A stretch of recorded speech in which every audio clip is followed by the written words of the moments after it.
Shalom Bapak Ibu yang dikasih oleh Tuhan, selamat pagi. Iya, bisa dengar suara saya dengan jelas, boleh lambaikan tangannya. Yang bisa dengar suara saya dengan jelas, ya puji Tuhan ya.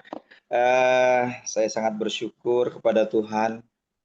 Pagi hari ini boleh melayani bersama-sama dengan Bapak Ibu yang ada di Dorea Ministry ya, puji Tuhan. Terima kasih kesempatan yang diberikan untuk saya menyampaikan firman Tuhan pagi hari ini. Ya, baik Bapak Ibu, kita akan masuk di dalam firman Tuhan pagi hari ini.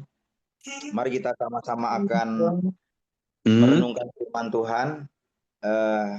Ya, si Tuhan yang speakernya belum dimatikan, tolong dimatikan ya. Ya, si Tuhan. Terima kasih. Ya, sama-sama kita akan melihat firman Tuhan pagi hari ini. Ya, mari kita sama-sama buka Alkitab kita di dalam Matius pasal yang ke-6 ayat 19 sampai ayat yang ke-20 ya. Matius pasal 6 ayat 19 sampai ayat yang ke-20. Saya akan baca bagi kita semua. Hal mengumpulkan harta. Janganlah kamu mengumpulkan harta di bumi. Di bumi ngengat dan karat merusakannya, dan pencuri membongkar serta mencurinya. Ayat 20. Tetapi kumpulkanlah bagimu harta di sorga. Di sorga ngengat dan karat tidak merusakannya, dan pencuri tidak membongkar serta mencurinya. Ya, puji Tuhan ya. Saya percaya firman Tuhan pagi hari ini mau menasehati kita semua ya. Setiap anak-anak Tuhan yang saat ini sedang dipercayakan Tuhan ya, berkat-berkatnya ya. Ada yang dipercayakan Tuhan memiliki usaha ya, memiliki suatu pekerjaan yang luar biasa ya. Dan firman Tuhan pagi hari ini Bapak Ibu mau berbicara di dalam setiap kehidupan kita, karena yang Tuhan kehendaki bahwa setiap kita harus terus belajar untuk mengelola setiap berkat yang Tuhan percayakan di dalam hidup kita. Ya, kita harus terus belajar untuk menjadi bendahara yang baik. Saya dan saudara hanya dipercayakan Tuhan, ya, segala sesuatu atau berkat yang ada di dalam kehidupan kita, dan kita adalah bendahara yang dipercayakan Tuhan untuk mengelola itu. Artinya Tuhan mau ya bahwa ketika kita dipercayakan berkat dari Tuhan, kita ini tidak berlaku atau bersikap boros, ya. Kita harus senantiasa menyadari bahwa hal yang kita miliki itu hanyalah berkat dan pemberian dari Tuhan, bukan usaha kita sendiri. Ya. Sehingga ketika kita dipercayakan itu, kita akan terus sadar bahwa oh, ini adalah kepercayaan yang Tuhan berikan kepada saya dan saya harus mengelola dengan sebaik-baiknya. Ingat ya, bahwa segala sesuatu yang kau miliki hari ini itu adalah pemberian Tuhan. Bahkan nafas hidup kita itu adalah pemberian Tuhan. Amin. Ya, kalau Tuhan yang beri, bisa nggak Tuhan ambil? Halo, boleh ketik ya di kolom chat ya, Bapak Ibu. Bisa nggak Tuhan ambil? Ya, puji Tuhan. Bersyukur ya, dikasih nafas pemberian cuma-cuma. Coba kalau harus bayar, waduh berapa tabung oksigen tiap hari ya. Ya, mampu nggak kita bayar? Ya, bisa Bu Resi ya, puji Tuhan. Ya. Nah, saudara, kalau kita menyadari bahwa semua yang kita miliki, bahkan hidup kita ini adalah pemberian Tuhan. Itulah sebabnya kita harus menggunakan apa yang diberikan oleh Tuhan untuk pekerjaan dan kemuliaan nama Tuhan. Amin. Saya ingat kisah bangsa Israel yang tidak taat kepada Tuhan ya. Karena bangsa ini banyak dibahas di Perjanjian Lama bagaimana ketidaktaatan mereka ya. Kalau tidak salah ada ayatnya di kitab Hosea menceritakan tentang ketidaksetiaan orang Israel. Coba ya, Tuhan mengingatkan mereka ya bagaimana pemberian yang Tuhan berikan kepada mereka, ya gandum, pemberian berkat makanan kepada mereka, berkat-berkat materi justru digunakan untuk membuat sesembahan berhala. Ya, itu artinya bahwa mereka tidak bersyukur dengan apa yang Tuhan berikan, justru apa yang Tuhan sudah berikan dalam hidup mereka, mereka gunakan untuk apa? Menyenangkan berhala-berhala sesembahan mereka. Nah, yang terjadi hari-hari ini Bapak Ibu yang dikasih oleh Tuhan, terkadang manusia itu tidak tahu berterima kasih kepada Tuhan. Ya. Apa yang Tuhan sudah berikan di dalam hidup mereka tidak dijaga dengan sebaik-baiknya. Tuhan mempercayakan harta kepada mereka, tetapi mereka justru menggunakan hal-hal itu untuk kesenangan duniawi, untuk kesenangan-kesenangan pribadi. Padahal itu adalah pemberian Tuhan. Tubuh yang Tuhan berikan kepada kita itu adalah pemberian. Terkadang manusia tidak menggunakan itu untuk kemuliaan nama Tuhan. Ya, manusia hidupnya sembarangan, ya sehingga tidak menjaga tubuh ini. Ya, apa yang sudah diberikan oleh Tuhan. Nah, firman Tuhan pada pagi hari ini berbicara tentang harta, ya. Saudara, secara khusus membahas tentang harta dunia. Karena tidak bisa dipungkiri banyak orang berburu harta dunia hari-hari ini. Sehingga fokusnya terus-menerus dihabiskan, energinya dihabiskan untuk berburu harta duniawi. Ya. Kemudian lupa bahwa harta surgawi itu juga adalah hal yang jauh lebih penting daripada berburu harta duniawi. Ya. Saudara harus ingat bahwa uang dan kekayaan atau mamon itu memiliki dua sisi. Sisi yang pertama, dia bisa membangun persahabatan dan membantu banyak orang yang berkekurangan. Uang ya.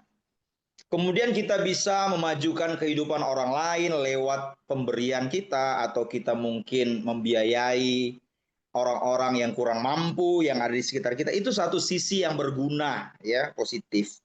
Tapi saudara harus tahu bahwa di sisi yang lain, mamon nasi atau gorengnya sudah kupindah ke Tupperware kekayaan, kuning loh yang orange. iya, saya pakai kuning, Bu, ya. Iya, boleh tolong dimatikan ya. Ya, Ibu hafal aja saya pakai baju kuning, ya. Oke, boleh dimatikan speakernya. Oke, terima kasih.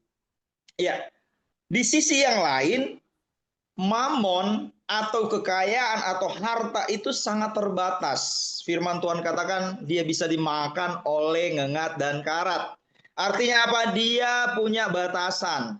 Saudara nggak mungkin bawa itu sampai saudara mati. Berarti dia ada batasannya. Saudaraku yang dikasih oleh Tuhan. Dia bisa mudah musnah. Saudaraku yang dikasih oleh Tuhan, uang, harta, kekayaan, ya, dia bisa berkarat, ya, firman Tuhan katakan, atau dia juga bisa dicuri oleh orang, ya. Puji Tuhan, ya. Saudara ingat bahwa ada satu peristiwa yang terjadi di Indonesia tanggal 26 Desember tahun 2004. Ada peristiwa yang dimana tsunami menyerang Indonesia, khususnya di daerah Aceh dan Nias. Saudara bisa bayangkan berapa harta yang hilang pada saat itu. Berapa banyak harta yang hanyut pada saat itu, saudara, ketika tsunami datang. Ini memberikan pengertian kepada kita, ya, dengan apa yang terjadi, bahwa ternyata harta, kekayaan itu mudah musnah. Harta atau kekayaan itu mudah hilang. Hanya dalam sekejap mata, tsunami yang sangat besar itu melululantahkan daerah Aceh dan Nias. Mobil-mobil yang bagus-bagus harus hanyut. Bangunan hancur, tidak tersisa. Akhirnya orang-orang yang selamat pada saat itu hanya membawa baju di badan. Ya, baju di badan. Saudara harus berlari untuk menyelamatkan diri mereka. Ini yang firman Tuhan katakan pada pagi hari ini, bahwa harta itu mudah sekali hilang dan harta itu mudah sekali lenyap. Ya. Kalau saudara baca di ayat berikutnya, di ayat 21, ya, di sana dijelaskan, saudaraku yang dikasih oleh Tuhan, di dalam Matius tadi yang kita baca, ya. Coba kita akan lihat ya, ada Matius 6 ayat yang ke-21. Tadi kan kita baca 19-20 ayat 21, karena di mana hartamu berada, di situ juga hatimu berada. Ya. Firman Tuhan sudah mencatat hal ini, saudara ya. Karena terkadang manusia itu fokusnya kepada pengejaran harta duniawi. Ya, hatinya ditaruh di situ. Hatinya tidak ditaruh di sorga. Harta di sorga, tetapi dia menaruh hatinya kepada benda-benda mati, saudara. Ya, yang mungkin kalau mau dikatakan sekarang itu adalah berhala-berhala modern. Kalau dulu kan orang-orang di Israel membangun patung sesembahan, kemudian bukit-bukit pengorbanan kepada berhala-berhala, ya. Dan mamon atau uang atau harta kekayaan yang dimana orang fokus untuk mengejar itu, ya, kemudian menaruh hati mereka di situ, sehingga kadang-kadang mereka lupa bahwa harta yang sesungguhnya itu ada di sorga, saudaraku yang dikasih oleh Tuhan. Orang-orang begitu luar biasa mencari sesuatu yang terbatas. Orang-orang itu berusaha mencari sesuatu yang gampang musnah, yang hanya sekejap, dan mereka lupa bahwa sesuatu yang kekal itu sudah dilupakan, saudaraku yang dikasih oleh Tuhan. Sehingga saudaraku, di sisi yang lebih, saudara ya, di sisi lain, saudara, kepemilikan yang banyak itu kadang-kadang membuat mata hati menjadi gelap. Ya.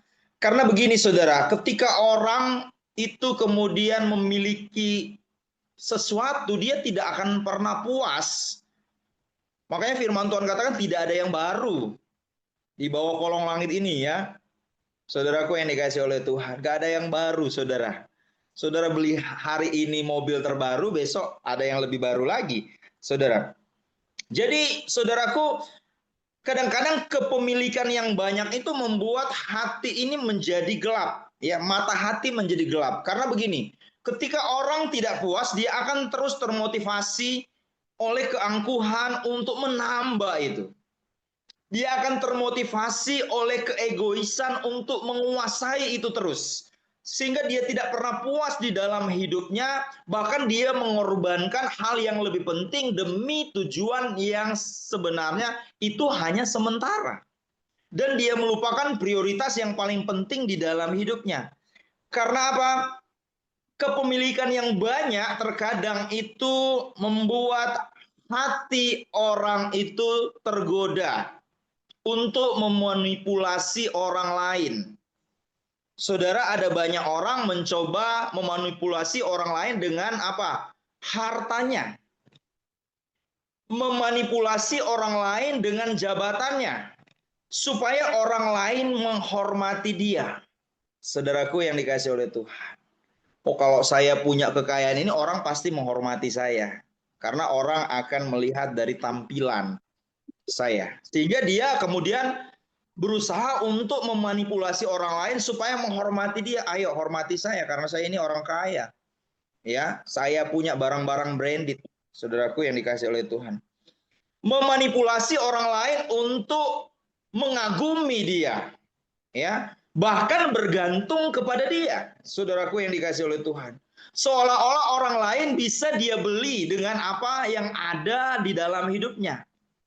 Ya, dia bisa beli kejujuran orang lain, ya kan?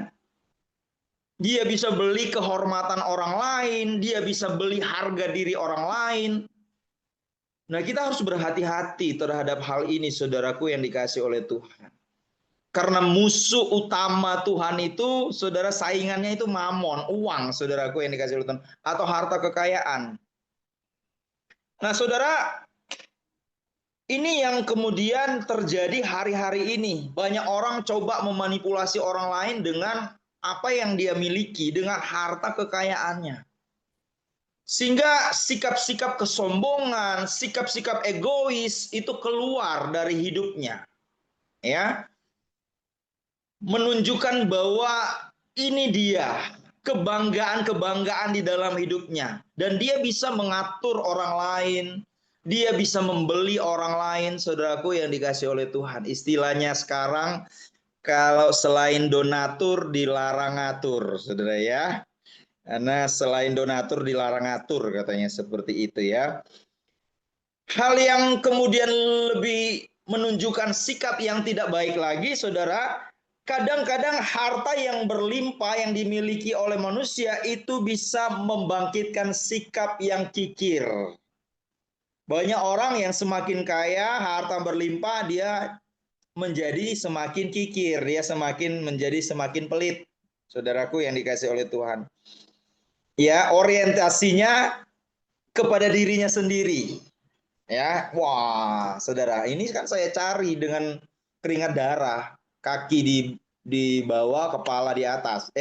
Kaki ya, kepala jadi kaki, kaki jadi kepala, ya. Jadi kemudian itu membangkitkan sikap kikir.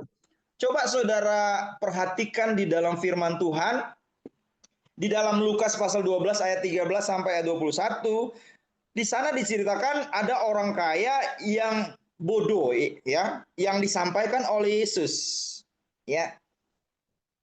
Nah, dia adalah orang yang selalu berhasil di dalam segala usahanya, sampai dia kebingungan untuk mengelola kekayaannya itu, ya. Bahkan ironisnya, saudaraku yang dikasih oleh Tuhan, orang kaya ini yang bodoh ini yang diumpamakan oleh Yesus, dia tidak kemudian berbagi kepada orang lain. Ini yang Yesus sampaikan, saudaraku yang dikasih oleh Tuhan. Dia sudah kaya raya, dia sudah punya harta yang berlimpah, kemudian hidupnya menjadi egois dan hidupnya menjadi kikir. Bahkan dia tidak suka berbagi dengan orang lain. Ini yang dikatakan oleh Yesus adalah orang kaya yang bodoh. Ya. Karena apa? Orang kaya yang bodoh itu tidak melakukan sesuai dengan apa yang dikehendaki oleh Tuhan. Ketika Tuhan mempercayakan sesuatu kepada kita, ingat ya, bahwa itu adalah pemberian Tuhan dan kita harus mengelola dengan baik. Bahkan kita harus berbagi kepada orang yang membutuhkan. Kita tidak bisa memiliki sikap yang egois, memiliki sikap yang kikir, sikap yang pelit. Makanya Tuhan katakan dia adalah orang kaya yang bodoh. Karena dia sudah tahu bahwa ada banyak orang yang membutuhkan, tetapi karena dia terlalu sayang dengan hartanya, ini yang saya katakan, hatinya ada di hartanya itu. Sehingga membuat dia memiliki sikap yang tidak mau berbagi. Ya, bahkan dia tidak mau membantu orang-orang yang miskin pada saat itu. Ya.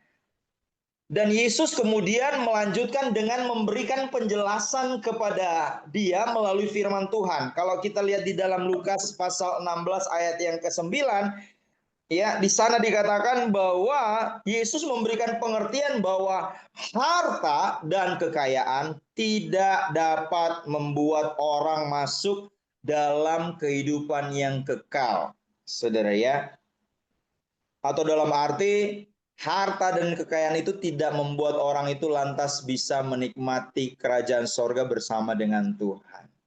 Ya. Nah, saudara, apa yang harus kita lakukan ketika kita dipercayakan Tuhan harta atau berkat, saudara ya? Yang firman Tuhan mau jelaskan di sini adalah kita belajar untuk mencukupkan diri, saudara ya. Karena ini adalah hal yang diajarkan oleh Yesus Kristus, saudara, di dalam firman Tuhan. Yesus mengajarkan supaya kita tidak menjadi orang yang greedy atau orang yang tamak, ya, menjadi orang yang rakus, kemudian kita tidak jujur dalam hal keuangan, ya. Supaya apa, saudara? Tujuannya, kenapa firman Tuhan mencatat ini? Tujuannya supaya kita tidak terjerumus di dalam gaya hidup hedonisme, gaya hidup berfoya-foya, ya. Lalu kemudian akhirnya dililit dengan banyak utang karena gaya hidup kita, saudaraku yang dikasih oleh Tuhan. Sehingga Tuhan mengajarkan kepada kita untuk belajar mencukupkan diri dengan apa yang ada. Ya. Makanya Rasul Paulus mengatakan dia belajar juga mencukupkan diri dengan apa yang ada. Di dalam pelayanannya dia berusaha, saudaraku yang dikasih oleh Tuhan, untuk tidak menyusahkan orang-orang yang dia layani, saudara. Ya, sehingga dia belajar untuk mengendalikan hidupnya supaya dia bisa belajar untuk bersyukur dengan apa yang sudah Tuhan berikan di dalam hidupnya. Ini menarik sekali, saudaraku yang dikasih oleh Tuhan. Kenapa Tuhan kemudian di dalam firman-Nya membahas tentang hal ini? Supaya tujuannya kita sekali lagi tidak terjerumus di dalam gaya hidup seperti ini. Sehingga kadang-kadang orang jatuh di dalam berbagai-bagai pencobaan yang dibuatnya sendiri. Ya, karena gaya hidupnya sendiri, saudara yang dikasih oleh Tuhan. Ya. Ya. Saudaraku yang dikasih oleh Tuhan, gaya hidup mencukupkan diri itu dibahas di dalam Alkitab bukan cuma sekedar supaya kita tidak terjerumus di dalam gaya hidup yang berfoya-foya, gaya hidup boros, hedonisme, tetapi supaya kita dijauhkan dari godaan, saudara ya, jerat-jerat seperti korupsi, saudara ya,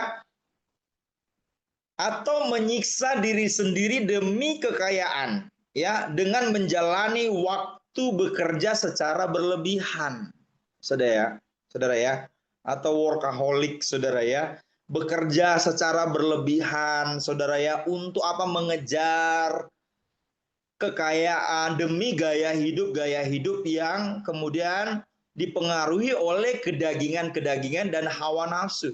Saudara harus tahu bahwa ada orang yang bekerja secara berlebihan bukan hanya sekedar supaya dia bisa mencapai tujuannya dan tercukupi apa yang menjadi kebutuhannya, tetapi ada juga orang yang bekerja secara berlebihan supaya dia bisa memenuhi gaya hidup yang tinggi, saudaraku yang dikasih oleh Tuhan. Termasuk bekerja berlebihan itu termasuk pekerjaan-pekerjaan yang dilarang oleh Tuhan.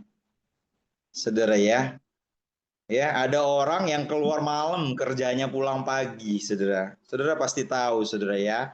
Apa pekerjaan orang itu bekerja berlebihan sampai malam sampai pagi, saudara yang dikasih oleh Tuhan. Ya, ada orang yang pingin dapat uang instan, dia bekerja berlebihan. Saudara ya, dia rela menjual dirinya demi untuk mendapatkan gaya hidup yang sesuai dengan apa yang dia mau, saudaraku yang dikasih oleh Tuhan. Karena harta dan gaya hidup ini sudah mempengaruhi kehidupannya. Saudara, sehingga orang-orang seperti ini kemudian rela untuk melakukan apa saja demi mendapatkan apa yang dia inginkan dan memenuhi tuntutan gaya hidupnya yang semakin tinggi. Dan ini yang dilarang oleh Tuhan. Tuhan tidak pernah melarang kita untuk menjadi kaya. Tuhan tidak pernah melarang kita untuk bekerja. Tetapi yang dimaksud di dalam firman Tuhan bahwa hati-hatilah dengan harta, kepemilikan, dan kekayaan.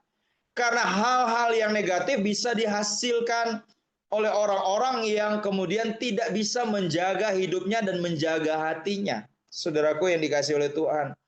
Sehingga mereka melakukan hal-hal yang di luar firman Tuhan. Saudara, banyak sekali orang yang jatuh di dalam pencobaan ketika mereka berusaha memenuhi gaya hidup yang konsumtif dan mewah, saudara ya, sehingga rela untuk melakukan segala cara, bukan hanya bekerja secara berlebihan, bahkan banyak orang yang kemudian menggunakan kuasa gelap, ya, pergi kepada orang pinter, saudara ya, kemudian ramalan Feng Shui, ya gitu ya, Feng Shui atau apa itu ya, saudara ya. Pergi ke suhu-suhu, saudara ya, meminta ramalan-ramalan, saudaraku yang dikasih oleh Tuhan, pergi ke gunung-gunung, saudara. Apalagi pernah pergi ke Gunung Kawi, saudara ya. Di Gunung Kawi orang rela tidur di bawah pohon untuk menunggu 3 lembar daun jatuh, saudara ya. Saya pernah ke Gunung Kawi. Tapi bukan untuk ngambil-ngambil itu, saudara ya. Sekedar wisata aja, saudara. Pingin tahu, saudara ya. Ya, dia rela nginep di situ, saudara ya. Tidur di bawah pohon, ya. Supaya 3 lembar daun itu jatuh langsung kaya, saudara. Supaya usaha mereka bisa lancar, saudara ya. Mereka pergi ke tempat sembayang yang ada di atas gunung, saudara ya, meminta-minta di situ, saudara ya. Kemungkinan di situ juga ada orang Kristen. Saya nggak mau bilang, nggak mau menghakimi ya. Kemungkinan aja, saudara ya. Ada orang Kristen yang sudah lelah dengan kehidupannya, saudara. Ya, untuk memenuhi gaya hidupnya, kemudian dia pergi kepada orang pintar. Saudara, kadang-kadang orang berpikir bahwa mencukupkan diri itu identik dengan kemiskinan. Padahal nggak seperti itu, saudara. Saudara, ini yang menjadi budaya di dalam masyarakat kita. Kadang-kadang orang menganggap bahwa hidup mencukupkan diri itu miskin, saudara ya. Tidak seperti itu, saudara. Saudara pun orang yang berada, tapi kalau saudara belajar untuk mencukupkan diri, saudara tidak bisa dibilang orang kemudian menjadi miskin. Ya, saudara orang yang kaya, tapi saudara belajar mencukupkan diri. Misalnya saudara bisa beli mobil yang sebenarnya cukup mampu saudara beli, ya, dengan mewah, tapi saudara pakai mobil yang mungkin standar, saudaraku yang dikasih, ya, tidak lantas kemudian kita menjadi miskin. Bukan seperti itu, saudara ya. Kita belajar untuk mencukupkan diri, saudara, dengan apa yang ada, supaya kita tidak terjebak di dalam gaya hidup yang kemudian membuat nanti kita akan jatuh, saudaraku yang dikasih oleh Tuhan. Ya, itulah sebabnya, saudara, kita harus belajar percaya bahwa Tuhan itu sanggup memberikan hal yang perlu bagi kita. Hal yang perlu ya, saudara ya. Hal yang sesuai dengan kebutuhan kita. Karena di dalam doa Bapa kami, saudara, itu doa di mana Tuhan berikanlah kepada kami apa, saudara? Makanan kami yang apa? Secukupnya. Saudara belajar firman Tuhan. Inilah yang Tuhan mau untuk kita belajar mencukupkan diri. Supaya apa? Kita nggak terlilit dengan hutang. Demi gaya hidup. Kita tidak terlilit dengan pinjol demi memenuhi tuntutan-tuntutan di dalam hidup kita, saudaraku yang dikasihi oleh Tuhan. Banyak kok orang yang menerapkan gaya hidup mencukupkan diri, walaupun mungkin mereka orang-orang yang konglomerat, saudara ya. Tetapi banyak juga orang-orang yang tidak mau belajar mencukupkan diri, sehingga apa? Mereka jatuh di dalam pencobaan-pencobaan yang dibuat oleh dirinya sendiri. Saudara yang dikasih oleh Tuhan, kita harus percaya bahwa Allah itu tetap setia untuk menolong kita. Ya. Dia sanggup untuk melakukan hal-hal yang luar biasa di dalam hidup kita, dan dia tidak pernah meninggalkan anak-anaknya. Itulah sebabnya Tuhan memberikan kepada kita hikmat untuk bisa mengelola setiap apa yang dipercayakan Tuhan di dalam kehidupan kita. Supaya kita menjadi kreatif di dalam kita menjalani hidup kita. Ya. Dan hidup itu harus dijalani dengan penuh rasa tanggung jawab. Ya. Saudara, saya mau katakan begini, kekhawatiran itu adalah musuh. Ya, musuh manusia. Ya. Kekhawatiran itu adalah musuh manusia. Sehingga ketika manusia itu dikuasai oleh kekhawatiran, maka dia tidak mampu untuk apa? Mendisiplin dirinya. Dia tidak mampu untuk menertibkan dirinya sendiri, saudara ya. Karena terlalu khawatir nanti dianggap orang susah di keluarga, saya harus tampil begini. Karena terlalu khawatir nanti diremehkan oleh mertua, diremehkan oleh orang-orang yang ada di lingkungannya. Sehingga apa? Berusaha untuk apa? Melebihi orang lain, padahal sebenarnya sudah tidak mampu, saudaraku yang dikasih oleh Tuhan. Ya. Nah, karena apa? Ada kekhawatiran di dalam hidupnya. Saudara, saya diterima nggak ya di komunitas saya? Karena saya ini bukan orang yang pakai tas seperti mereka. Saya diterima nggak di komunitas ini? Karena saya bukan orang yang punya seperti itu, saudaraku yang dikasih oleh Tuhan. Sehingga kekhawatiran-kekhawatiran ini yang memacu orang untuk apa? Akhirnya dia berusaha untuk memenuhi tuntutan-tuntutan itu dan kemudian melakukan segala cara untuk supaya bisa tampil wah di depan orang lain, diakui, saudara ya. Butuh validasi, pengakuan dari orang lain, saudara. Ya, kita butuh validasi dari orang lain untuk mengakui bahwa kita ini hebat. Bahwa kita ini juga bisa setara dengan mereka. Padahal sebenarnya kita sudah kemudian melanggar prinsip-prinsip firman Tuhan untuk mencukupkan diri dengan apa yang ada. Saudaraku yang dikasih oleh Tuhan. Hari-hari ini kita belajar, saudara, sebagai pengikut-pengikut Kristus. Supaya hati kita ini bukan di harta itu. Bukan di kepemilikan itu, tapi harta yang sesungguhnya itu ada di sorga. Ya, sehingga kita tidak kemudian terikat dengan apa yang ada di dunia ini. Ingat ya, bahwa kita cuma sementara di dunia ini. Ya, kita cuma sementara di dunia ini, kita nggak akan tinggal selamanya di dunia ini, kita akan kembali kepada Tuhan, saudara ya. Jadi pagi hari ini mari kita belajar, saudara, untuk bertanggung jawab.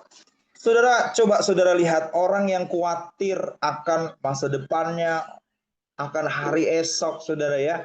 Padahal Tuhan sudah menjanjikan hari esok yang penuh harapan, masa depan yang indah, tapi banyak orang yang terus hidup khawatir dengan kehidupannya, saudara ya. Dan akhirnya apa?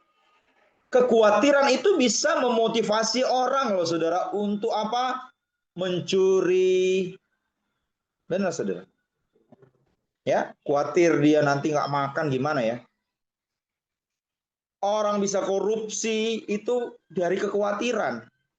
Orang itu bisa menjarah dari kekhawatiran. Orang itu bisa terlibat di dalam hutang itu juga karena kekhawatiran, saudaraku yang dikasih oleh Tuhan.